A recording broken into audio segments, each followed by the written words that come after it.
All right. I want to welcome everyone to Hot Topics.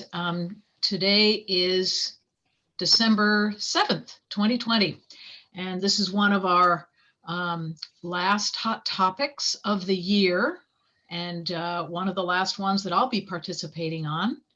So I'm really pleased that my special guest this evening is Wendy Askew, and the there are many reasons why I'm pleased that she's my special guest. But of course, one of the main ones is that she will be picking up the reins when I put them down, and she will be your next county supervisor for District 4. And I couldn't be more pleased. So I've had the pleasure of working with Wendy for the last 12 years, pretty much on a daily basis. And it was actually before that I saw how she works and who she is enough to know that I wanted her to work for the county and work for me when I became supervisor. She worked, and I'm going to interview Wendy for the first part of this Hot Topics. And so I'll be asking her some questions. And of course, if any of you have questions that you would like to ask, feel free to put those in the chat or in the Q&A, and we will get to those too. And then partway through, I'm not quite sure when, we're going to turn the tables and she is going to interview me and ask me some questions. So that should be kind of fun. And that you also are invited to contribute your questions to her to ask me.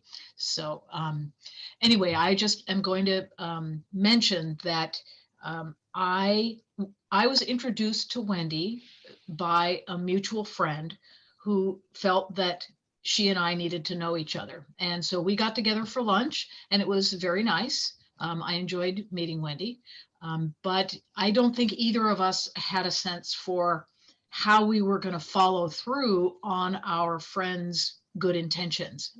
There just didn't seem to be anything that we were going to work on together in the near future. So we went our ways, and then I don't know how much later it was, maybe a year, maybe couple years, yeah. Couple years. Couple years. Wendy and I happened to run into each other in a parking lot. We were both attending the same event. I think I was arriving when she was leaving.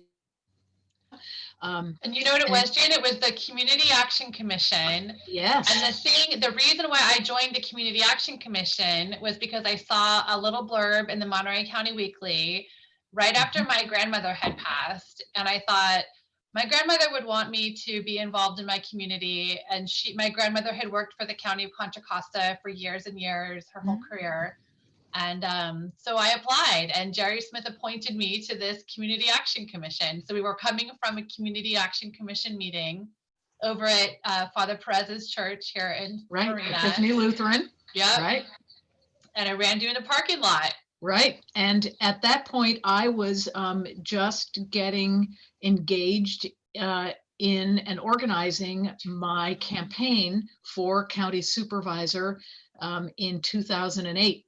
And I was just chatting with Wendy and remembered that we had been introduced. And so, she already had some credentials, but I hadn't worked with her yet. And I asked her if she would be interested in some part-time work, because actually, I think, Wendy, you said that you were talking about joining the Community Action Commission and that you had your own business, but that you were kind of looking to see if there were some other work opportunities that you could fill in a few more hours a week. And I was actually looking for people who could work 10 to 20 hours a week on various functions on my campaign. And so it was so interesting because you were not interested in politics in any way, shape, or form. And you had a great deal of doubt about whether you wanted to do it, whether it was a good idea. And how did you actually end up saying yes?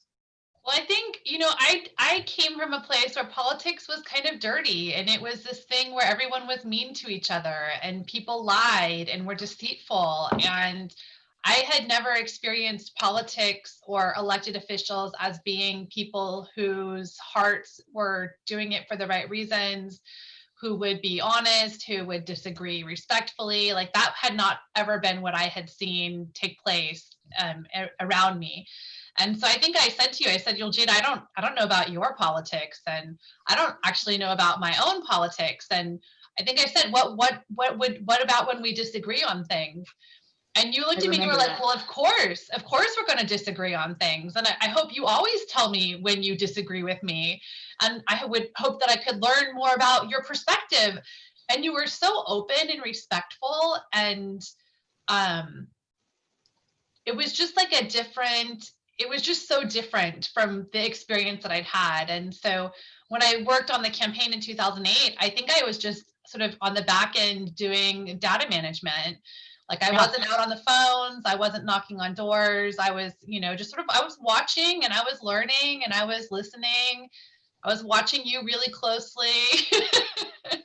Good thing I didn't um, know. I might have been nervous. So yeah, you were doing kind of campaign infrastructure work, really critical stuff. mhm. And the thing that I experienced with you was that jobs that, I mean, to me were a little mind boggling in terms of how they might work or whatever, you were like, yep, okay, you got it really easily. You turned the work around in such a short time. And in a campaign, that kind of super prompt, accurate um, uh, action is absolutely critical. And you just seem to, with such ease, do work that was critical to the campaign, and you were, without turning a hair, you were ready for the next thing. And so that really really impressed me. You were so reliable. You followed through on what you said you were going to do, and you did things that would have been hard for me, and certainly other people on the campaign, um, to would have been hard for us to do, and you just did them with ease. And so when I was successfully elected, I had my eye on you. So and still you weren't that thrilled with the idea of actually coming to work for the county. So talk about that a little bit. What was your reluctance, and what do you think really convinced you to step in instead of stepping away? Well, Jane, it was you. I mean, it was seeing that one person could really have such a significant positive impact on systems throughout so many different that touch so many different people's lives in so many ways. And seeing that could happen in a way that was grounded in honesty, grounded in integrity, grounded in doing the right thing for the right reasons. I'd I worked really, I'd worked really Go hard ahead, to go build ahead. my business. Business. Hmm. And there were a couple like very key conversations that we had where I remember, like I was, my office was in Carmel. I got to walk around Carmel every day during lunch. I got to take a nice long lunch break. I was doing well with this company that I had built. I had relationships. I was traveling.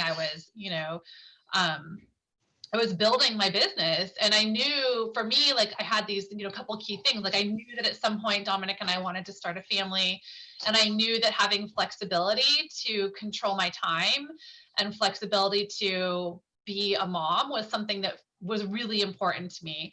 And so having created this thing that like I knew I loved, but there was this gap, right? The reason that I went to work on your campaign was that I was doing good for myself financially, and I was doing like I was building something, but I didn't have that sense of satisfaction that the work I was doing was Mm-hmm. making anyone's life better.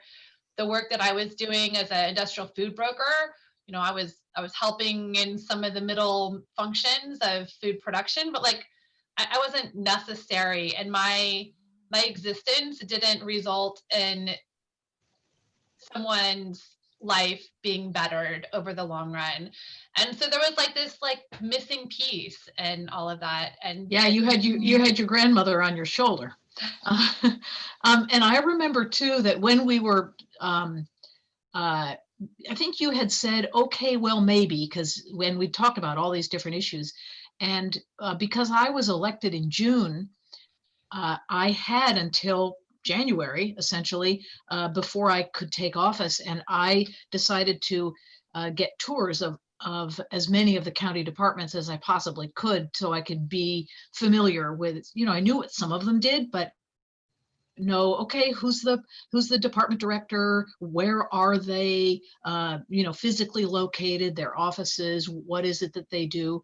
And I invited you to come with me, and I remember that you said that that really captured your interest, that you really were much more excited about the prospect of working for the county when you started to see the variety of work that a county is responsible for.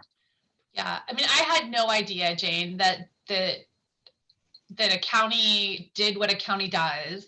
I had no idea that there were jobs where you would be able to like take this big picture 30,000 foot view and see, okay, here's, the 26 different county departments that exist, and how does the organizational structure within each one work, and what is the culture like in each one of these departments, and they all come together in this subdivision of the state, and there's these mandated responsibilities and these opportunities to build off of those mandated responsibilities.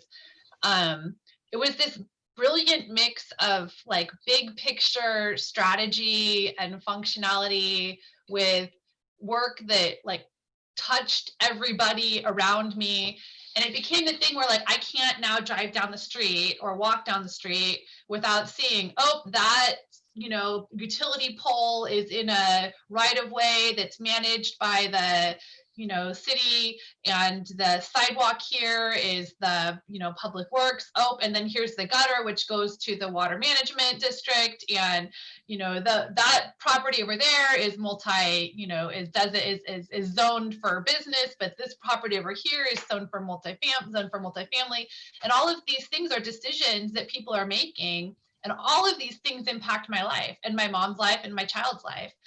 And once I see it, I can't unsee it. I can't not see all of the way that all of these systems fit together, and they come together so intricately right at the county. The county touches so many of them in one way or another. Yeah, well, and I think one thing I wanted to ask you was, as you started to work for the county, it's stunning. We live our lives without knowing all these details about, public works and the water and the, which jurisdiction. We just live our lives, and as long as things work, we don't have to pay too much attention, thankfully. And that's kind of the goal. But once we start to know, it becomes fascinating, and sometimes frustrating. So as you started working for me, for the county, what do you remember? Are there some moments that really stood out where you were just impressed with like something really important or well done that the county was doing that you just hadn't really had an idea about before? And I'm going to ask you about the things that kind of made your eyebrows go up too, in a not maybe quite as positive a way. Yeah, I mean, I don't know if there were things that I was, just everything was so new, right? Like that feeling of like drinking out of a fire hydrant. The difference between what county parks do versus what the county health department does versus what probation and the jail is doing. There's so many things. I think there were pieces of it to me that were fascinating, were how different the cultures were from one county department to the next county department. Yes. The way that the people and probation really stuck out to me, right? Like you had this law enforcement, criminal justice world where you also had like such caring and such compassion and such empathy. every one of our probation officers was like a social worker, really invested in, and the whole department operated with this, like, we're invested in trying to help people get a second chance in life and be successful. I remember being really impressed and I guess maybe a little surprised. I'm not sure what I was expecting, but it was something where I thought, this is something that we need to replicate. There were like these little bright spots where I'm like, that's something that's going really well, and we need to find a way to like communicate, bring that back into other areas, because other departments you go in and you're like, oh, there's a weird vibe here. I'm not real sure that, I'm not sure what this is, but some things people don't feel comfortable or safe here communicating their thoughts or ideas, or, but probation was one where it was just the feeling, like you could feel that people loved their work and really wanted to do right by those they served. Yeah, that is one of the, just so satisfying on every level to find departments in an organization that is all about public service, and people really have taken that mission to heart. Yeah, it's really, and there are so many. I mean, we've seen with the whole response to the COVID pandemic, we've seen a level of performance from so many departments that it's really impressive how quickly people mobilized, how creative they were in, finding the solutions and making them happen. And even with all of that, we have members of the community who are not getting connected to those resources, and that's something that we're continuing to work on, as we should. Are there, as you I mean, you've been working for me for 12 years. Wow. What are some, yeah, we both used to be young. Luckily you still are. So are there any things that you discovered or learned or observed in the community that really stand out to you, that you just kind of inspired you to work harder to make things right? Yeah, well, okay, so there was an evening or afternoon, I think it was a weekend afternoon, and we were in your living room, Jane. You'd hired Christy and Lori and I, and it was before you took office, and we sat in your living room, and I think the cat snuggled on the couch with us, and we had white papers up on the walls, and we threw out all these ideas, right? Like, I want to do, like, Jane, here's all the, I've got mine in a notebook, all these things I want to get done. And I threw all my ideas on the list, and Christy threw her ideas, and Lori threw her ideas. And then we kind of like looked at it and went like, holy moly, there's no way. And then we started just crossing, we coordinated, we put things into categories, and then we started crossing things off. So by the time we came in, there were these like buckets of like, we want to focus on this area and this area and this area. And I remember at first thinking like, oh, like Jane's elected. She gets the magic wand, right? Here's the magic wand for Jane, therefore go forth and get it done. And it was realizing, I think it was probably, I don't remember what the issue would have been, but it was early on realizing that like your one vote of 5, and that's nothing. By itself, that's nothing. So the only way we could get anything done was to build out your votes. And with the community, they were like these community organizations, these community activism groups were this key that allowed anything that we wanted to get done to be successful. And so I starting taking the step back and saying, okay, like forget anything I had thought about how governance works or what I was taught.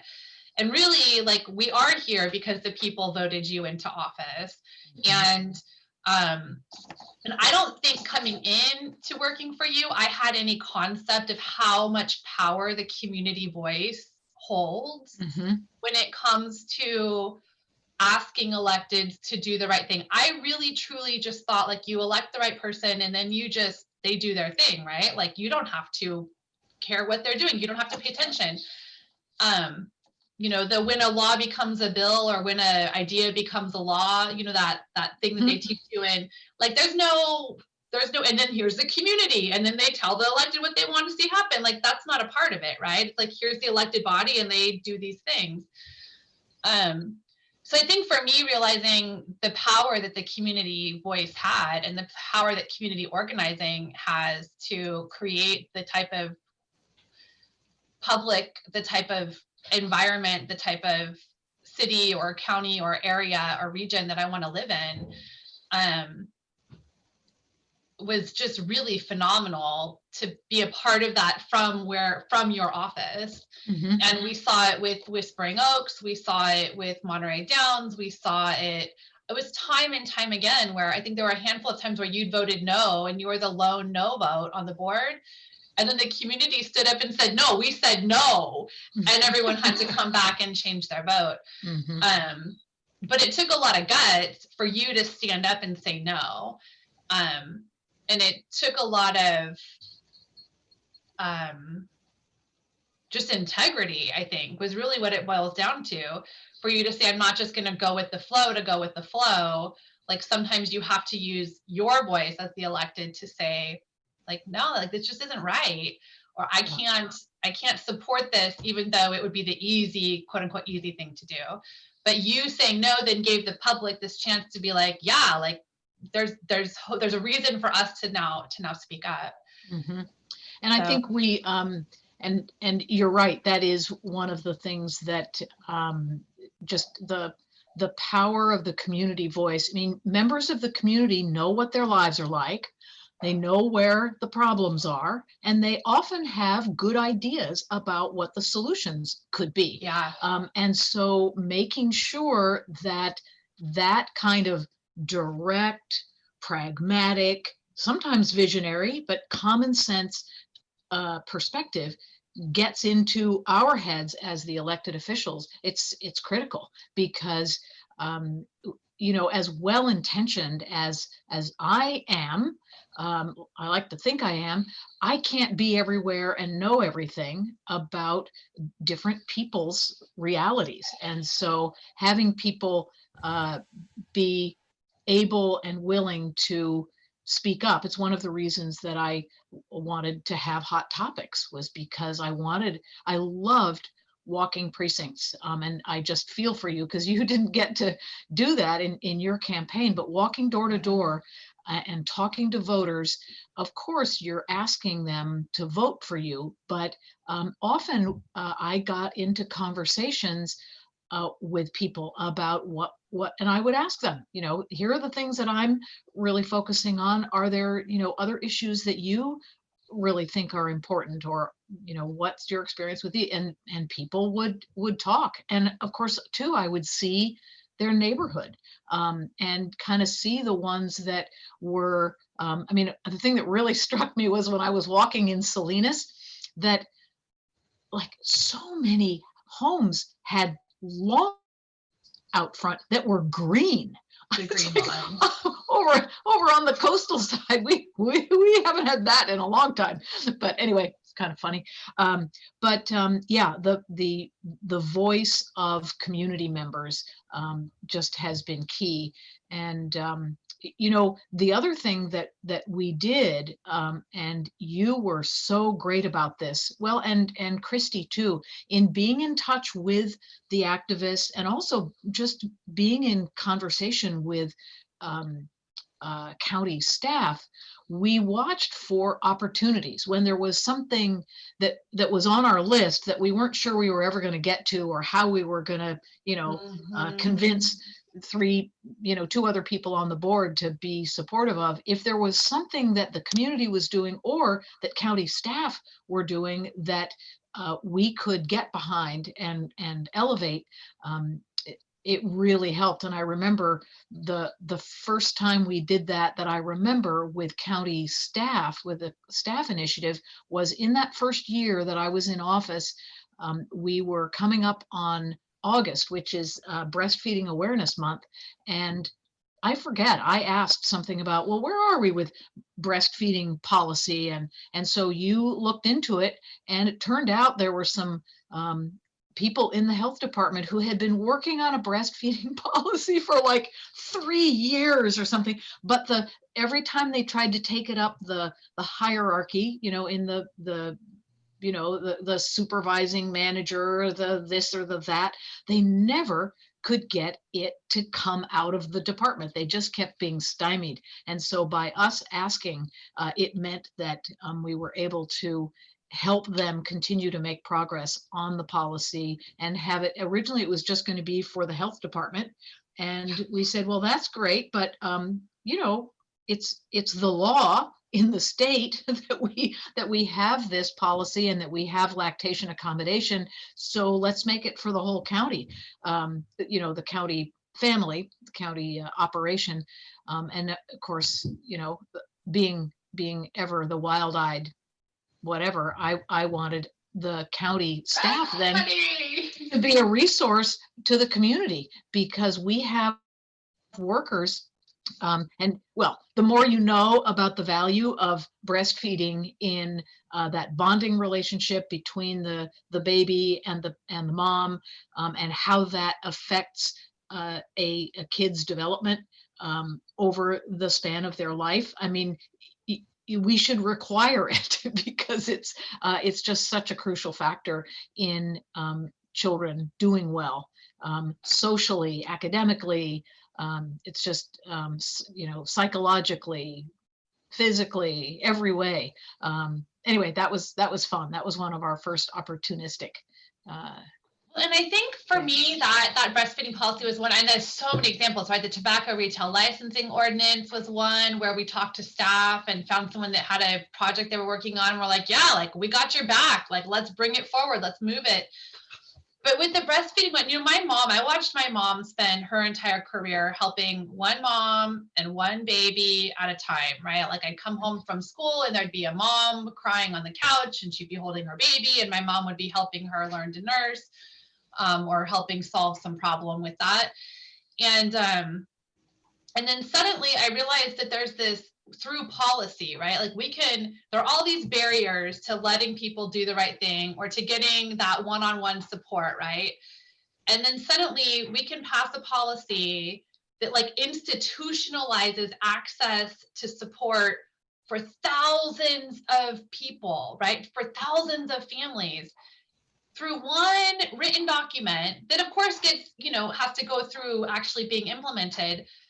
But fundamentally, it changes the opportunity for someone to be able to do the right thing or to make the choice that's best for their family. Right. And I remember like with WIC, with the Women, Infants, and Children program, they had peer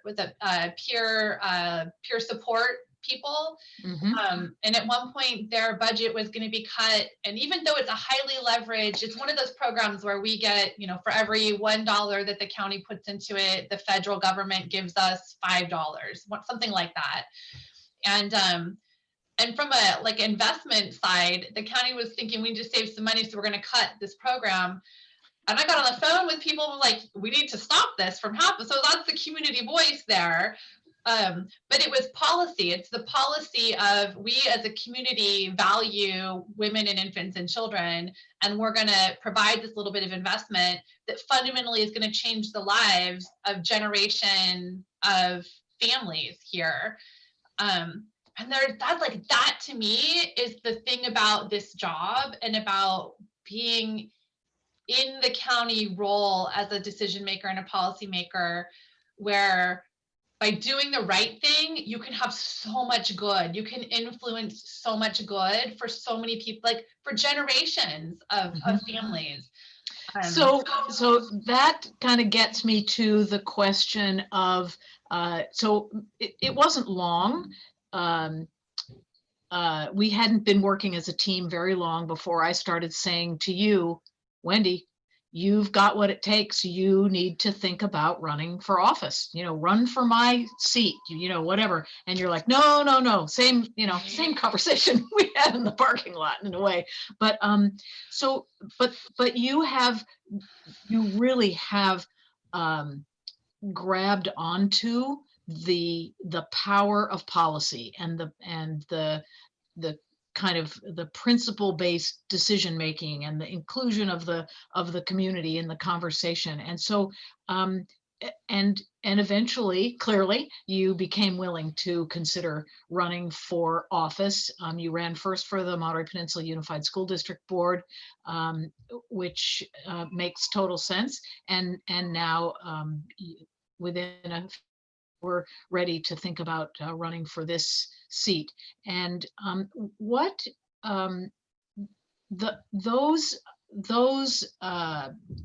areas of just incredible leverage that we have as county policymakers, what are the ones that really stand out to you as your priorities? What really made you want to run, risk an incredible suck on your time and energy, and the possibility that you might not win? I mean, it's a big one. You put yourself out there, and people may not agree that you're the one that they think will do the job they want done.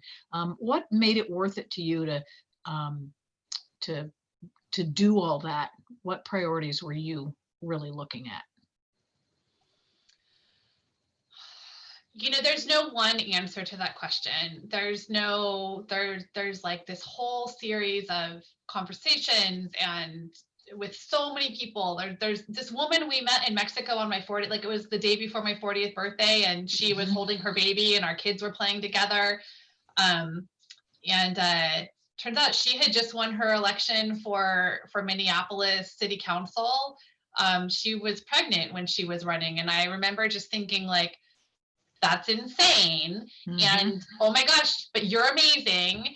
And she was just so grounded in that, like, we do what we can. And she just said, I do what I can, and I can't be anything more than who I am. And she talked about, some of the challenges they were having with their police department, and the role that she was playing in bringing the community into that conversation. And the thing that I watched you do for so long, Jane, was, you showed up, and you didn't always have the answers. You didn't always show up and say, like, here's the thing that's going to solve the problem. But you showed up and said, wow, this is a big issue. Like, how can we bring the right voices to the table to be a part of the solution? There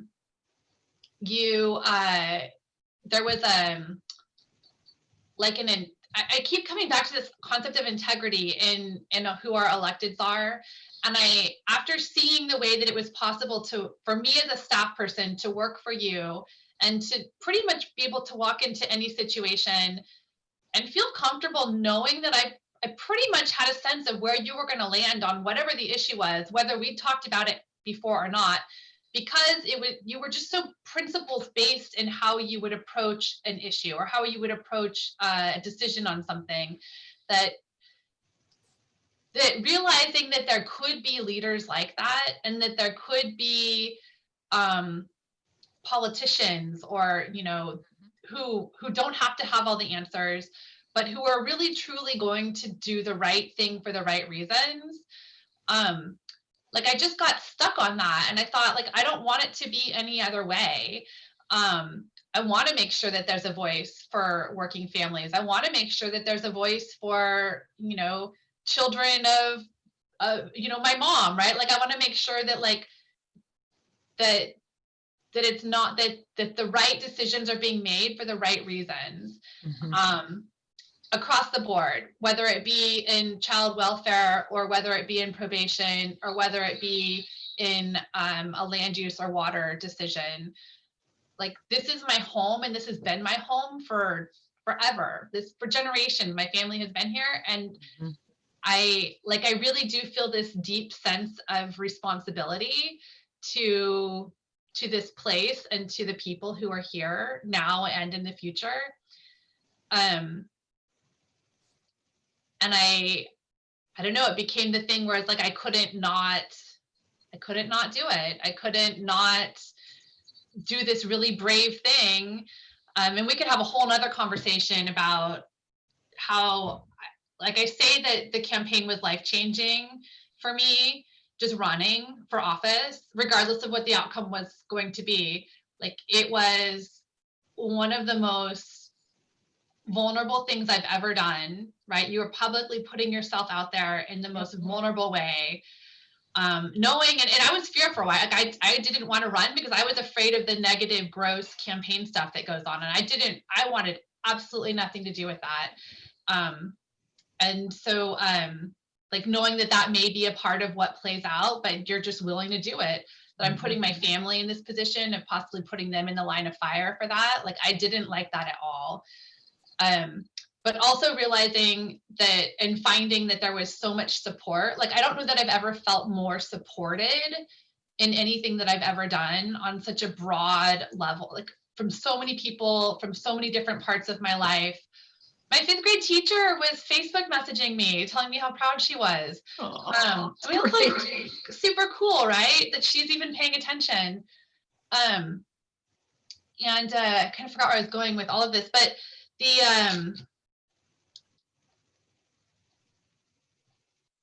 the way that you come away empowered from that experience, like, I will never be the same person again. Like, I will never, and also realizing like that really it's so many people that cause for any change to happen.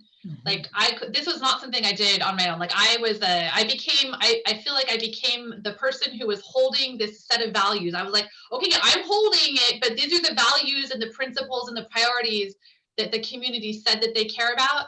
And I'm a vessel by which we're moving those things forward. And I think, Wendy, that's really a key thing. And, you know, you've spoken about like my integrity and my willingness to be the 4-1 losing vote, you know, all of that. And that's why, because it wasn't about me. It was about the fact that through the campaign and through my life and my work, I gravitated to some values, some principles, and I wasn't, even if I couldn't prevail, even if the majority of the board was going to go the wrong way, I couldn't let that just happen without speaking up. There's a great quote that I only recently discovered, and it's from Eleanor Roosevelt, of course, who has a number of wonderful things that she said. She said, action creates its own courage, and courage is as contagious as fear.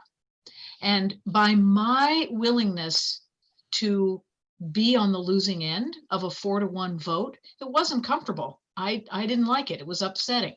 But what I could see then was not only had the community given me the sense of support and responsibility to take that action, the community then saw, oh, there's somebody who gets it, even when we don't win the vote. And I think it really helped community members and different organizations stay hopeful enough and energized enough to continue the work, and then gradually things change. And of course, it's never fast enough for me, but there you are. A couple things in the chat here. We have a big thank you about breastfeeding and the work that we did there and what a difference that made. And there is a question about sort of these broader issues that you were talking about. But the first one I want to ask you is from someone who says, it looks like it'll be 6 months or more after you take office before you can actually see people up close in person. How do you plan to connect with the public? Yeah. Hey, Paul. I got to give a shout out to Paul. Paul's my neighbor here in Marina who showed up and just did a tremendous amount of work on the campaign. And I think it started, Paul, because you emailed me and you had a question about some environmental issues. So, you know, there are a lot of things I've learned from Jane. There's so many things I've learned from Jane. One of them early on was like, we respond to everybody. Anyone who contacts the office, they get a response. And we're going to tell them the truth about where you stand, whether they like it or not. And I've really tried hard to embody that during the campaign. It actually made it really easy because I never had to worry about like, well, what did I say to this group? Or how did I frame the issue to that group? It's like, this is where I'm at. And the same answer applies to everyone. So I think the ways that we're gonna have to get creative, right? So early on, Jane did hot topics, and we did a lot of community meetings. I think we did quarterly community meetings those first number of years. Yep. So we won't be able to do that in person, but in some ways, I'm hopeful that we'll have even more opportunities to connect with the public when virtually. Zoom has become a phenomenal way to connect with people. We've doubled down on all of the email newsletters that we're sending out. Facebook, I don't think you even had a Facebook account, Jane, when you ran in 2008. So it wasn't until after you took office that we started a Facebook account for you, which is bizarre to me to think about. Creating a website. We've already got Jenny working on getting my website up and running so that it can be comprehensive in the same way that Jane's website is the only board member website that's fully standalone and comprehensive. I think there's a couple pieces of that, so that I didn't know what the county did. I didn't know what where the limits of responsibility between the county and the city were. And one of the things I really want to find a way to do is let's call it civics education, like 101 about like, what is the county's job anyway? What are the things that the county's supposed to be doing? And what are the things the cities have responsibility for? Because there's California Constitution code, and there's municipal code that guides some of those things. And people are frustrated oftentimes because it's like, why aren't you doing this thing? And I hate being in the position of defending the county against something that it's not the county's job, but like, let's figure out whose job it is and let's find the way to get it done, whether it sits here or sits there. But I think it would be helpful if we did a better job of educating sort of the general population about where those limits of power apply, and who's responsible for what. So I've got some ideas, Paul, but I'm all ears. And by the way, Wendy, your neighbors are rallying in the chat. Nick Kite said, go Wendy, your neighbors are so proud of you. And Cesar Lara has a question, thanking us for all that we've done for the residents of the county. And he really wants to know where are we going? What do we suggest is kind of the way forward to really get us to the next level related to health and all policies, criminal justice, environmental issues, and other just basic and probably affordable housing, housing that's affordable to working families, but all other kinds of really important issues for working families. So any thoughts you have there? I guess I'll start by saying that, just related to what you were just saying about cities and the county and who has what responsibility, I've been so impressed with the way that you have brought people together around the homelessness issues and the need for affordable housing to actually be built. We tend to talk a lot about it, but nothing much happens. And you have really brought together people from all of the cities on the Monterey Peninsula, and you're participating with them to talk about what they see as possible in their cities as far as really getting some housing built, and where the obstacles are and how can we work together to make it happen. And you've done the same thing with the homeless issues. No jurisdiction has funding for really dealing with the issues of homelessness, whether it's the late stage people are on the street, or the early stage. We're not paying people enough money to be able to afford to live here. We're not giving people the kinds of rent supports that they might need, or protections, or limits on how much the rents can jump up each year. Rent control, there we go. Woo, getting tired. Anyway, you've just been fantastic at that. And those are really fundamental, basic needs of people to be able to have shelter, be able to, put food on the table, take care of themselves and their families. And, this is a very stressful area for people to live and to try to provide the basics for their families. And it's a real challenge for us to really get ourselves underneath people and provide a safety net at the early end, where we like to invest, as well as at the later end, when it's life and death. And we must, often the county is mandated to do certain things at that stage, but sometimes it's not. And so we have this moral imperative to do whatever we can. So Yeah, yeah, I think here's a high part of five it, for you. yeah, I mean, that's the question, right? Like, that's literally the question, though, that I struggle with, and I think we've struggled with. And there's these big questions of what's the county going to do. And for me, as I just sort of the framing of the thought, right? So the county's a subdivision of the state. Most of the things we're doing are in some way mandated by the state. They're funded there's some mechanism for funding for all of the things that the county's responsible for doing. So usually the first place that I'm starting when I think about how do we address an issue is, where does the mandate fall? Where does the line of responsibility fall? What does the funding stream that would be associated with that look like? When it's the WIC program that we're talking about, like, there's a federal funding stream associated with that, and it's how we choose to use our limited resources to leverage the most of that program.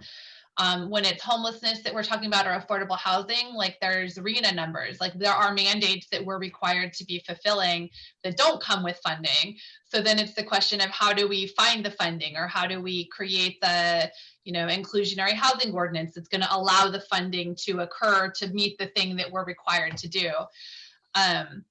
So there's an element of, like, how do we lobby the state for what it is that we need so that the county can do the work? Because in so many ways, the state's the one where the money's flowing, and the county is just the hands that are the doers of the work.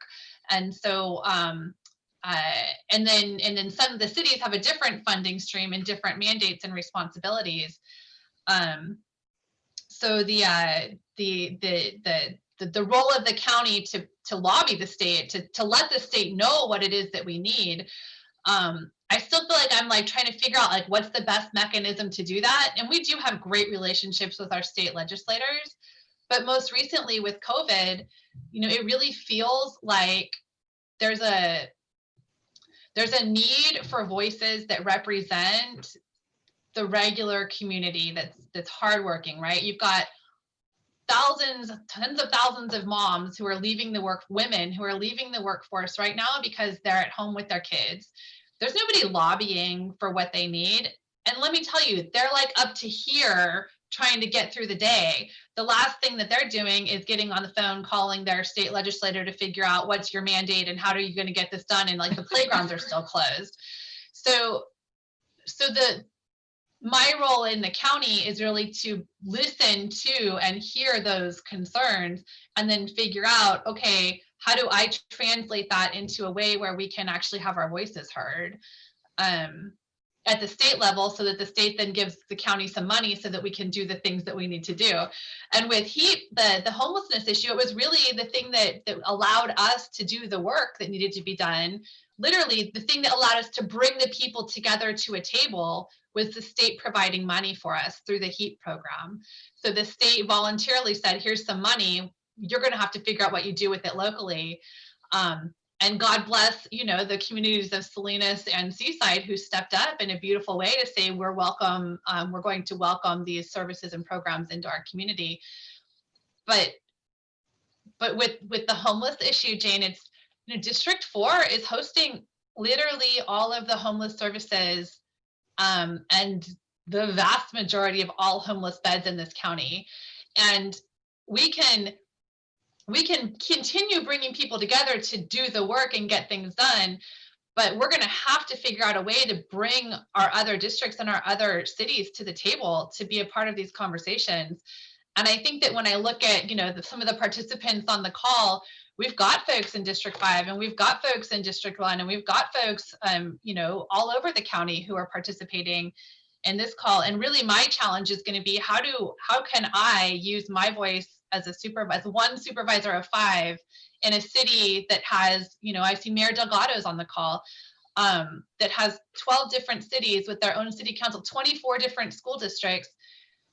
How can I as a supervisor and how can the county best coordinate some of those conversations so that we're all get on the same page, and it's not me saying, oh, well, the city really needs to take responsibility for litter issues. Oh no, it's the county that needs to take responsibility. Like, let's come to agreement about where our mandates lie, and then find the way to take care of what the community is expecting us to collectively take care of. Mm-hmm. So Yeah. Jane, I didn't get to do my interview of you. Okay. I'm just looking, we're almost out of time. And this was just a really fun chance to get to chat. You know, I'm always on the other end of Hot Topics, and I think you started off doing Hot Topics weekly. I think you did Hot Topics weekly, rotating to community locations, and we had crowds. Sometimes there'd be 20 people that showed up. Sometimes nobody came, but like you were there every week. And moving to COVID times, we went back to every week, but virtually, and it's been really fun. Like a whole bunch of people that never came to any of our in-person meetings have all come to the Hot Topic. So I'm hoping to continue some mix of the two so that we can keep, you know, making it available. But I guess the two questions that I have, and I'll just throw them at you. What time is it? So let me just dive right in, Jane.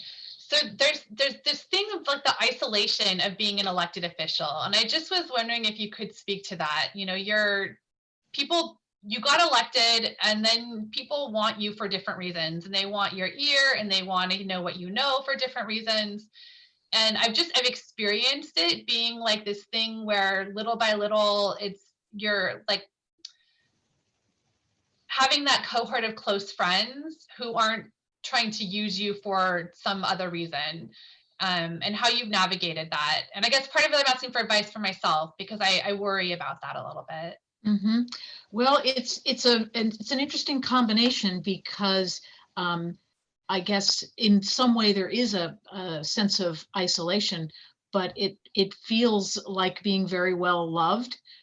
Also, like I think I mentioned to you that you probably at this point need to start planning, well, maybe not in the COVID time, but once that's lifted, you know, anytime you go to the grocery store, build in an extra 15 to 20 minutes because you will be accosted in the produce, you know, aisle or, you know, the cereal aisle, wherever. And that's part of the job, I feel, is to be there, be in community locations, just living my life, and people like, oh, there you are, I've been meaning to ask you. And okay, so that's part of it. And then, yeah, then there are, for me to be effective, I really needed the team in the office. You know, you, Wendy, Christy, Lori, having people whose intelligence and caring quotient I could count on to bounce ideas off of before they were fully formed, and also to get perspective. You know, you each are very different people from each other and from me, and so being able to bounce things around to kind of see what it really feels like and sounds like before just deciding, okay, this is the way to go. That was so valuable. That and the understanding and the trust I had. I knew that I could trust you all implicitly with what you were doing on my behalf. I felt like there were 3 or 4 of me because you were such effective extensions of my values and my priorities, and I just could trust your judgment implicitly. So I'd say that was really important. Friends are also very important, friends that I can talk to about things other than, county work. But I think the real lifeline for me was having such a fantastic staff. Yeah, and it's, yeah, yep, I'd say that's the main thing. And it really allowed me to feel confident when I went into a board meeting that I had not only read the material, that sometimes that doesn't help. Sometimes that's confusing. So, but listening to members of the community and really hashing things through with you all, I could go into the board meeting feeling quite comfortable that I was going to do a pretty good job. I made mistakes, but I feel good about the quality of my thinking and of the decisions I was able to make. And it allowed me to kind of relax, and kind of accept, like I felt prepared to be there for the public because I had you all as a resource, as well as, the community members. There are people on this Zoom call meeting, who are valued and trusted members of the community whose perspective I really needed and will still need, when it comes to, issues in certain areas, certain types of issues. You all really know what's what, and I rely on that. So Yeah. Well, it's interesting that you said, as you were talking, Jane, I was just thinking, like, we've been through a lot. I think, when I took the job with you in 2009, that's 12 years ago. Like, I remember coming in and I think we like kept things professional in the office, but it was always this safe place that you described. And, going through just life, right? Like life throws things at you and me and everybody. And there would be like really big, heavy things that I was dealing with at home or personally. And I could always come to work and always know that it was safe to share, like, oh, like we're struggling to get pregnant and, this is like devastating and I feel as though I can't breathe, but I'm going to be here right now and I'm going to focus on this work. But you all know that my brain is maybe somewhere else today for these other reasons. Like we all went through really big things and we're able just to provide that support and that like very non-judgmental love of one another while still doing the work and focusing on what comes next. And like, that's a rare thing to find in a workplace. I don't know. I'm grateful. I'm grateful that that was the culture that you created for us in the office. I couldn't have done it without you. So, it's a mutual thing. And yeah, we were really fortunate because to do this work well, or well enough, to live with ourselves, we do need that kind of emotional support, and to know that that we can, when we are going through something difficult, that we can bring that up.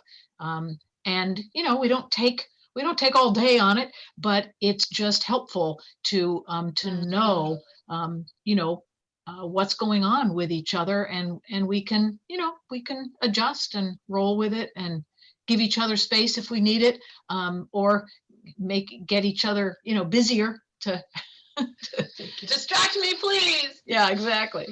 Well, I'm just looking at the clock. We're pretty much out of time, but I'm happy to stay on for a couple minutes. There were a couple of questions that came up, and I'm happy to chat about staffing, and I think there were some COVID questions. But as we wrap up just sort of this 1 hour Q&A with Wendy and Jane, do you have it, like, what's your best advice in 1 minute? Like, in 60 seconds, what advice do you leave me with to do right by this job and to carry this weight of responsibility, and give it give it its due, continue your work, and just what would you share with me? I think, knowing you as I do, I would say be yourself. Your gut.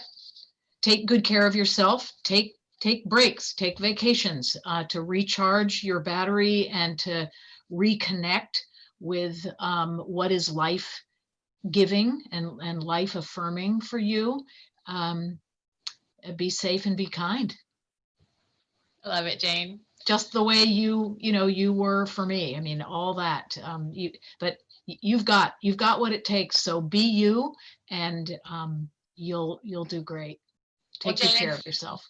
been the honor of my lifetime to work with you and for you and in support of your vision for our county. And I'm glad I came to my senses and said yes. And I will tell you, Food Blitz is still operating. If anyone needs a truckload of frozen blueberries, Allie can hook you up. So that's great. Well, thank you, Wendy. It's I have to say, I wanted to retire from this job while I was still loving it and able to give the energy to it that the community deserves. And I think I timed it right. It's absolutely riveting work, and so important. And I can retire with peace of mind, knowing that you are stepping into the role. I don't know exactly what you're going to do.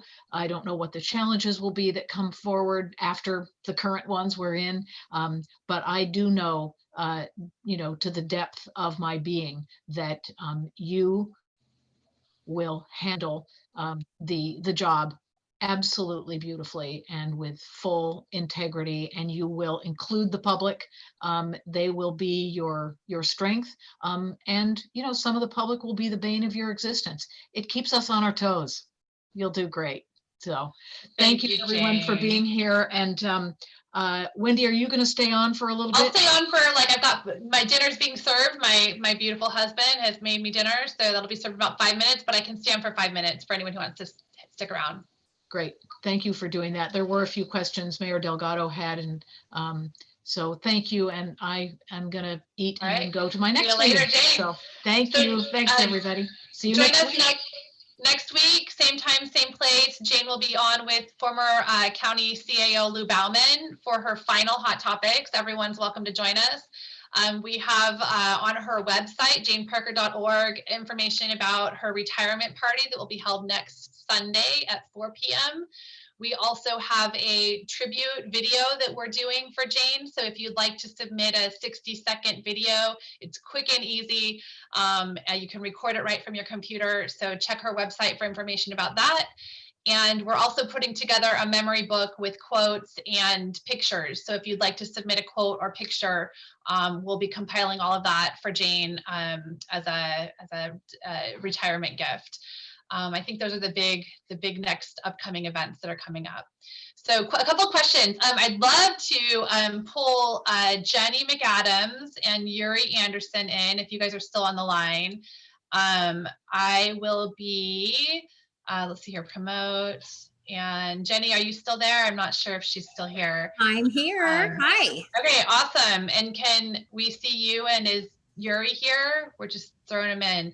Okay, so Yuri Anderson will be joining me as my chief of staff. I'm thrilled. I've worked with Yuri for years. I don't know, it's been a long time. And she's, hi, I can't see you guys though. You should come on the screen. Yeah, my camera won't work right now for whatever reason. Okay. And then Jenny McAdams, Jane brought Jenny on earlier this year as our office manager, administrative executive, and she's been phenomenal. So I'm thrilled to introduce Jenny McAdams, who'll be staying on in District 4. And we're still working on our, there they are. And Liz, are you on the team too? Would you like a position in District 4? We'll put you to work, sweetheart. And we're still working on our final position. So this is the team. You've got us. You are available. We're in the community. We're here. We'd love to hear from you.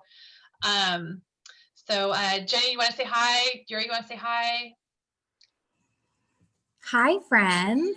We've been busy doing the transition, and we did some office updates, working on the website, getting social media ready. All kinds of things to do, but happy to assist you.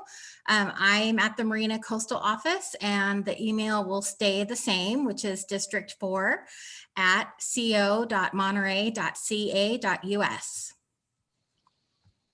Awesome. Thanks, Jenny. Yeah, and I'm just looking forward to getting started with the team next week. Lils is too. Just to be able to work and serve the community in which I live. Lils, please. It's not just the three of us, honey. But this is the stage of life we're at, and with so many people in our community, and excited to be working with Wendy to make sure that the voices for our working families are well represented at the board level. So.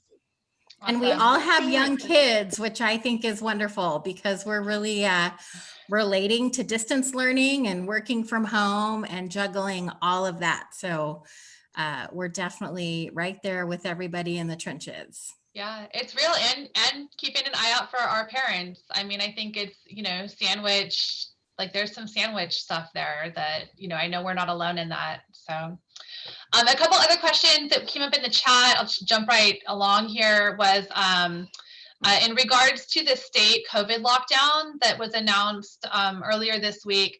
Monterey County is at this point not included in that.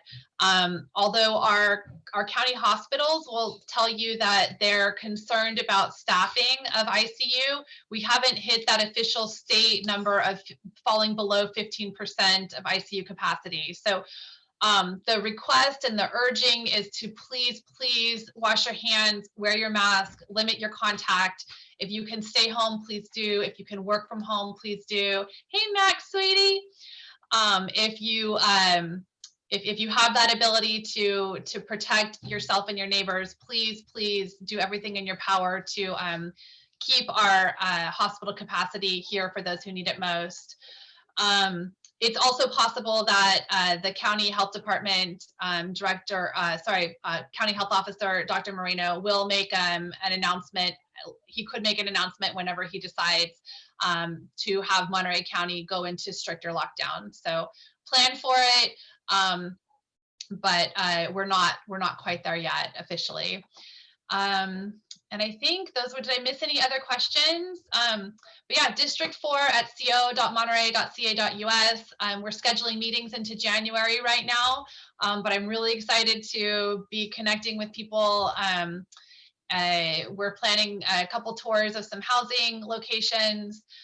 Jenny's doing a great job managing both my scheduling and Jane's scheduling through the end of the year. And we will be having our my swearing in will be officially on January 5th in the morning. So mark your calendar, and we'll be sending out additional information between now and then. Were there any other questions or anything else we want to get to? Because I do get to go eat dinner now. And I want to say hi to Hal and Lauren. Hi, newlyweds who met on the campaign. Congratulations, you two. Yeah. Yeah. All right. Well, I'll follow up, Bruce. I'll follow up, Mayor Delgado. I'll follow up with you with some additional information about safe parking program and farmers markets. As far as I know, farmers markets are not included and have not been included in any of the restrictions that have been made. Even with the stricter lockdown, farmers markets have been allowed to continue operating. So, all right. Well, we're going to sign off. We'll see you all next Monday at 5:30. For Jane's last Hot Topics, and then we will be announcing new scheduling for Hot Topics come 2021. Thank you.